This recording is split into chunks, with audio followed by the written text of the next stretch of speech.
जी good morning, स्वागत है आपका सरस्वती ऑनलाइन क्लासेस में। और चैप्टर 4 के क्वेश्चन आंसर चल रहे थे। फर्स्ट क्वेश्चन मैंने आपको करवा दिया था। चलिए सेकंड क्वेश्चन करते हैं। चलिए सेकंड क्वेश्चन है अपना, क्या है देखते हैं अभी। निम्नलिखित में से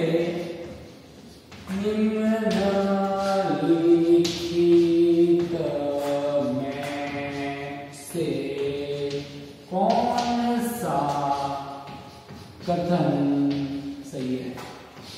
निम्न में से कौन सा कथन सही है? कौन सी बात सही है? कौन सा कथन जो है वो सही है?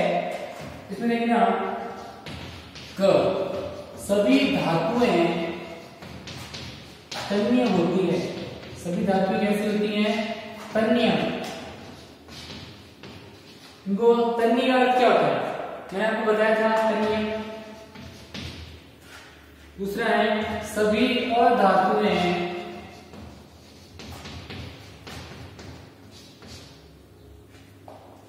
तन्य का अर्थ होता है इनको खींचकर पतले तार में बदला जा सकता है। धातुओं को खींचकर पतले तार में बदला जा सकता है। तो धातु कैसी होती है? तन्य। लेकिन सभी धातुएं तन्य नहीं होती। सभी अधातुएं तन्य होती है। अधातुएं तन्य होती है क्या? अधातुएं तन्य नहीं होती। इनको खींचकर पतले तार में नहीं बदला जा सकता। तीसरा है सामान्यतः धातुएं तन्य होती है।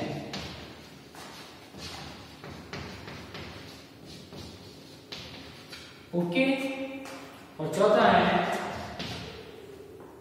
कुछ अधातुएं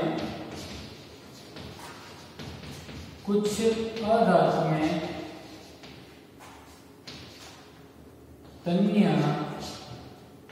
होती हैं। ओके, चलिए आंसर में लिखेंगे। बेटा क्या कह रहा है? निम्नलिखित में से कौन सा कथन सही है? कौन सी बात सही है? आपको बताया सभी धातुएं तन्य होती है। सभी धातुओं को पतले तार में बदला जा सकता है? नहीं, क्योंकि मैंने आपको बताया कि सोडियम और पोटेशियम धातुएं जो होती है वो बहुत ही नरम होती है, वो काटा जा सकता है, लेकिन पतले तार में नहीं बदला जा सकता। सभी धातुएं तन्य नहीं होती। सभी अधातुएं तन्य होती है। अधातुएं तन्य होती ही नहीं है, ये बात भी गलत होगी। चौथा पॉइंट देखो, कुछ अधातुएं तन्य होती है, कोई भी अधातु तन्य नहीं होती। लेकिन सामान्यतः धातुएं तन्य होती है, यानी लगभग 100 में से 95 धातुएं तन्य होती है, अर्थात उनको पतले तार में बदला जा सकता है। खींचकर पतले तार में बदला जा सकता है, तन्यता कहते हैं इसे। तो सामान्यतः धातुएं तन्य होती है। लगभग सभी धातुएं तन्य होती है, सभी नहीं होती। लगभग माने तो 100 में से 95 धातुएं तन्य होती हैं। सामान्यतः धातुएं तन्य होती है, सभी धातुएं तन्य नहीं होती। सामान्यतः धातुएं तन्य होती हैं। तो इसका आंसर हो जाएगा ग, सामान्यतः धातुएं तन्य होती है, सभी धातुएं तन्य नहीं होती। ठीक है ना? तो सामान्यतः धातुएं तन्य होती है। क्लियर? लिखो इसको। फिर है खालिस्तान। क्वेश्चन नंबर 3 खालिस्तान करवाते हैं आपको। रिक्त स्थानों की पूर्ति कीजिए। खालिस्तान भरिए। रिक्त स्थानों की पूर्ति कीजिए। पहला है फास्फोरस। फास्फोरस क्या होता है? अधातु। फास्फोरस क्या है बेटा? अधातु। धातु वाले कोई गुण नहीं होते, लेकिन इस एक गुण होता है इसमें। देखो, फास्फोरस बहुत क्या है? सक्रिय धातु। अगर फास्फोरस माचिस के ऊपर जो आता है ना पूरा भाग, वो उसमें फास्फोरस लगा होता है। ठीक है? तिल्ली के ऊपर भी फास्फोरस लगा होता है। तो फास्फोरस बहुत सक्रिय धातु, जैसे हवा के संपर्क में आता है जलना शुरू हो जाता है। तो फास्फोरस बहुत सक्रिय धातु है, क्योंकि हवा के संपर्क में आते जलना, आग लग जाती है, जलना शुरू हो जाता है। फास्फोरस बहुत सक्रिय धातु है। फास्फोरस बहुत सक्रिय धातु है। खाली स्थान में आ जाएगा सक्रिय। दूसरा है धातुएं ऊष्मा और धातु क्या होगी, ऊष्मा और खालिस्तान होती है। धातुएं जो होती हैं वो ऊष्मा की और दूसरा क्या है विद्युत। ऊष्मा और विद्युत दोनों की क्या होती है, चालक होती हैं। मतलब धातुएं जो जिसमें गर्मी ऊष्मा प्रवाहित करो उसमें आगे जाएगी, पूरी धीरे धीरे पूरी गर्म हो जाएगी धातु, और विद्युत उसमें प्रवाहित करो उसमें करंट भी प्रवाहित होता है, विद्युत धारा भी प्रवाहित होती है, क्योंकि धातुएं ऊष्मा और विद्युत की चालक होती है। क्या होती है, चालक होती है। दो खालिस्तान होती है, पहले मानेगा विद्युत की चालक होती है। धातु ऊष्मा के विद्युत की चालक होती है। फिर लिखो तीसरा है आयरन। आयरन मानी लोहा। आयरन मानी क्या होता है बेटा, लोहा। Fe सूत्र होता है Fe। तो आयरन यानी लोहा Fe कॉपर की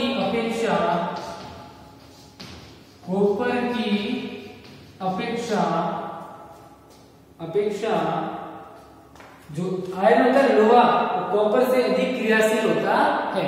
मतलब आयरन जो लोहा होता है वो कॉपर से ज्यादा क्रियाशील होता है। हमने पढ़ा विस्थापन अभिक्रिया में कि आयरन लोहा जो होता है वो कॉपर को हटाकर खुद उसकी जगह आ जाता है। इसका अर्थ यह हुआ कि आयरन मानी लोहा कॉपर से अधिक क्रियाशील है, कॉपर की अपेक्षा अधिक अभिक्रियाशील होता है। खालिस्तान मानेगा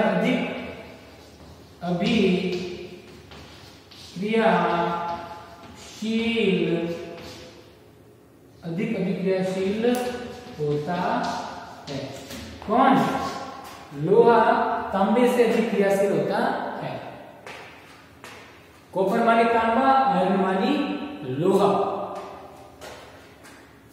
इसको लिखो, फिर आगे हम करते हैं तीसरे का लास्ट और चौथा। फिर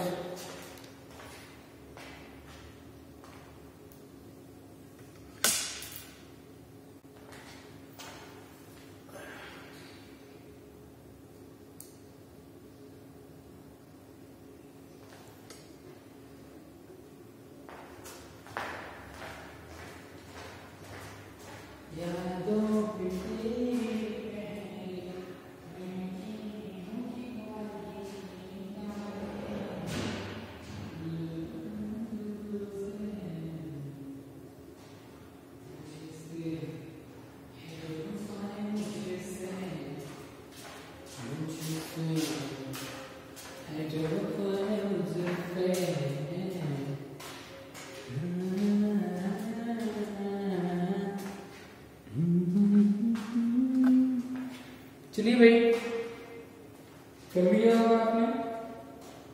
अगला करते हैं नेक्स्ट। तीसरे का एक बाकी है, चौथा वो कर देते हैं, ठीक है ना। मैं फर्स्ट को मिटा रहा हूं, सिर्फ फर्स्ट पहले वाले को। चलिए तीसरे का फोर्थ लास्ट करते हैं।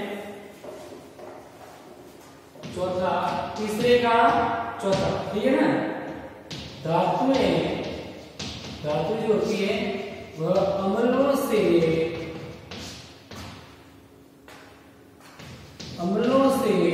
अभिक्रिया कर, धातुएं अम्लों से अभिक्रिया कर H2 यानी हाइड्रोजन लिख दो, हाइड्रोजन गैस देती है या हाइड्रोजन गैस बनाती है। मैंने आपको बताया भी था कि जब धातु क्रिया अम्लों के साथ करवाई जाए तो हाइड्रोजन गैस निकलती है पोप की ध्वनि के साथ। पोप की ध्वनि क्यों आती है? क्योंकि इसमें क्या होती है, हाइड्रोजन गैस। हाइड्रोजन गैस जैसे ही बाहर निकलेगी तो पोप की ध्वनि आएगी। पोप की ध्वनि क्यों आती है? हाइड्रोजन गैस के कारण, जब धातु क्रिया अम्लों से करवाई जाती है। ओके, तो हाइड्रोजन लिख दिया उसमें। क्वेश्चन नंबर 4 क्या है? यदि कथन सही है, यदि बात सही है या कथन सही है, सही है, तो क्या लगाना है? टी। क्या लगाना है? टी मानी ट्रू, ट्रू मानी सही, ठीक है। और यदि गलत है, और यदि गलत है तो क्या लगाएंगे? तो कोष्टक में एफ लिखिए, कोष्टक में एफ लिखना है। क्या लिखना है? एफ। गलत हो तो एफ और सही हो तो टी। क्यों भाई? टी का मतलब होता है ट्रू, ट्रू मानी सही, और एफ का मतलब होता है फाल्स, फाल्स मानी गलत। गलत हो तो एफ लिखना है। अगर दिया की बात, जो कथन दिया गया, जो वाक्य दिया गया है, अगर वो वाक्य सही है तो लिखना है टी, गलत है तो लिखना है एफ उसके आगे कोष्टक में, ठीक है। चलिए लिखते हैं पहला, सामान्यतः, सामान्यतः अधातु, अधातु भी अम्लों से क्रिया करते हैं, तो अधातु अम्लों से अभिक्रिया करते हैं, करते हैं। अधातु भी अम्लों से अभिक्रिया करते हैं, तो सामान्यतः अधातु अम्लों से अभिक्रिया करते हैं, ठीक है।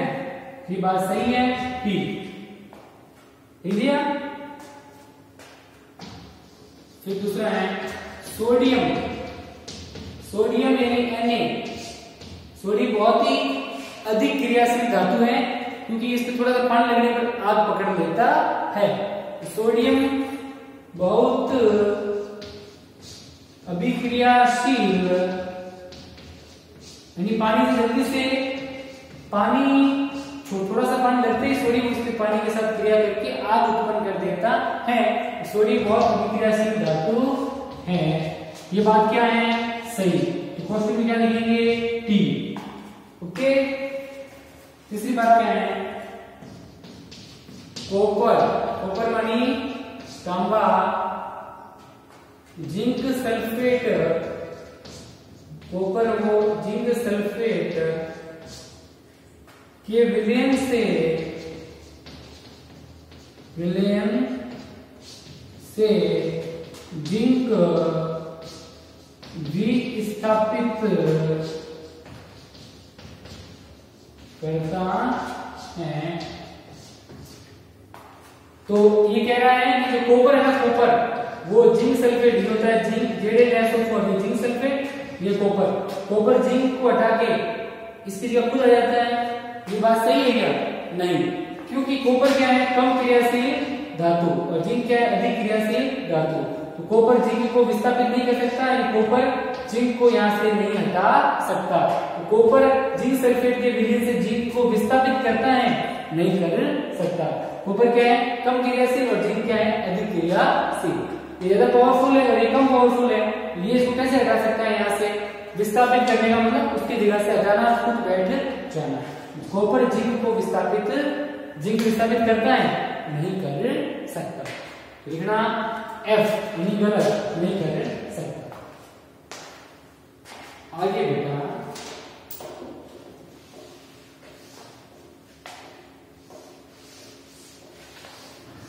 तो मिटा रहा हूं।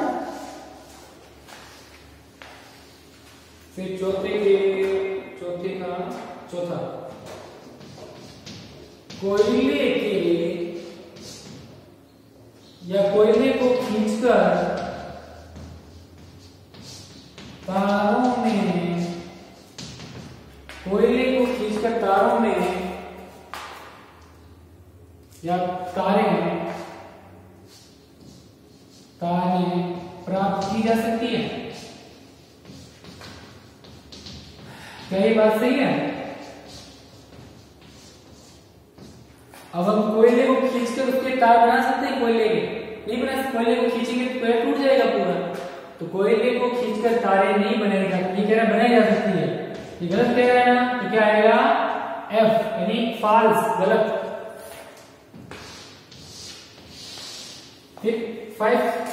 फिफ्थ क्वेश्चन पहले लिखना पड़ेगा। नीचे दिए गए या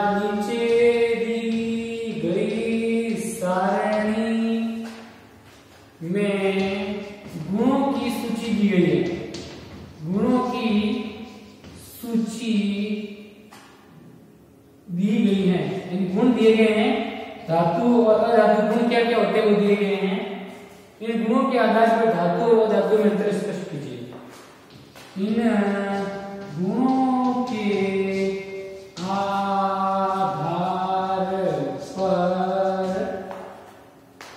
आधार पर धातुओं व अधातुओं में अंतर स्पष्ट कीजिए।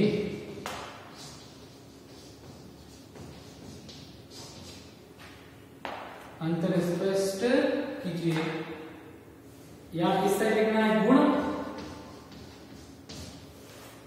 ये हो गया धातु और ये हो गया अधातु। तो ये ना थोड़ा सही होता है। चलो आप क्वेश्चन ले लीजिए, मैंने उत्तर मैं ऊपर लिखवाऊंगा तो अच्छे से बड़ा, ठीक है? पहले इसको नोट करो फिर आगे लिखो।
चलिए, तो ये पांचों के सूत्र बारे आपको जल्दी से देखना है।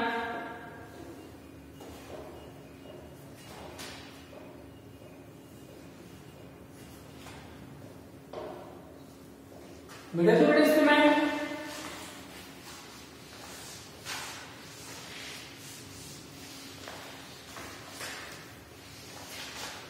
देखना, यहाँ लिखना है गुण, धातु,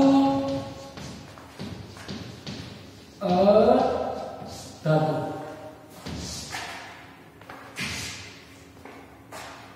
फर्स्ट है दिखावट,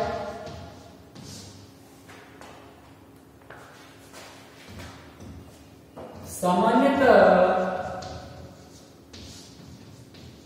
धातु दिखने में कैसे होते हैं? चमकीले। देखेंगे तो आपको चमकीले दिखाई देंगे। सामान्यतः धातु चमकीले होते हैं और अधातु कैसे होते हैं? चमकीले होते ही नहीं है। अधातु चमकीले नहीं होते। फर्स्ट हो गया। सेकंड, गुण धातु के और अधातु का फिर अंतर हो गया दोनों में, ये मैंने आपको लिखवाया भी था। दूसरा कठोरता, मैं यहां सामान्यतः क्यों लिख रहा हूं? क्योंकि सभी धातु चमकीले नहीं होते, इसलिए मैंने क्या लिखा? सामान्यतः, नहीं लगभग, सारे, लगभग बोला, सारे मैंने सभी नहीं बोला, लगभग। तो कठोरता, तो सामान्यतः धातु कठोर होते हैं। कैसे होते हैं? कठोर होते हैं। यहां लिखेंगे अधातु नरम होते हैं। कैसे होते हैं? नरम होते हैं। ठीक है। तीसरा, आघात वर्धनीयता, आघात वर्धनीयता,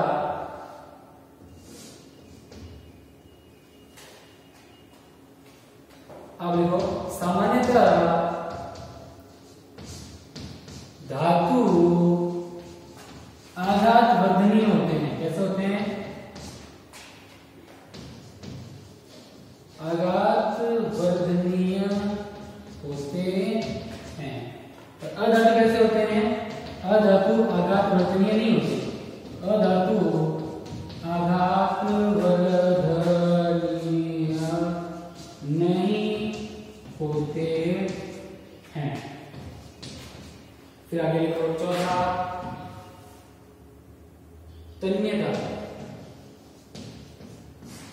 तो देखो सामान्यतः धातु तन्य होते हैं, सामान्यतया धातु तन्य होते हैं, अधातु तन्य नहीं होते, अधातु तन्य नहीं होते।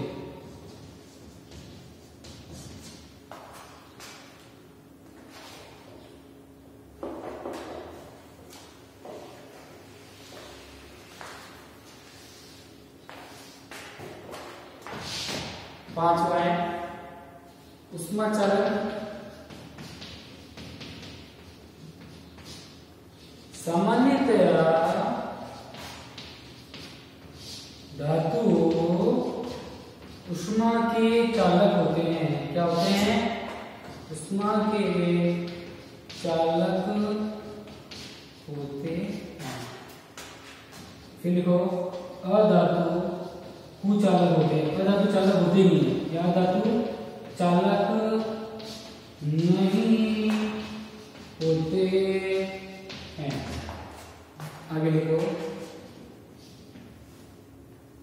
विद्युत चालक।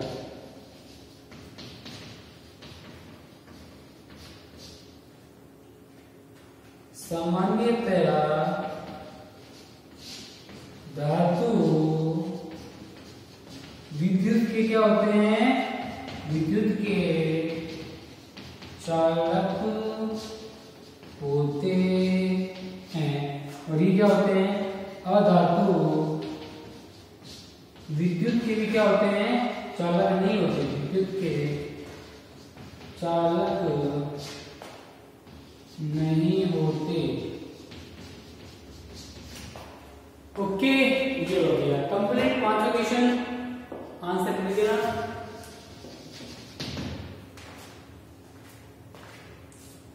ओके बेटा, तो इसको नोट कर लेना आप लोग। और आज के लिए इतना ही, बाकी हम बाद में करेंगे। Okay, good bye, thank you.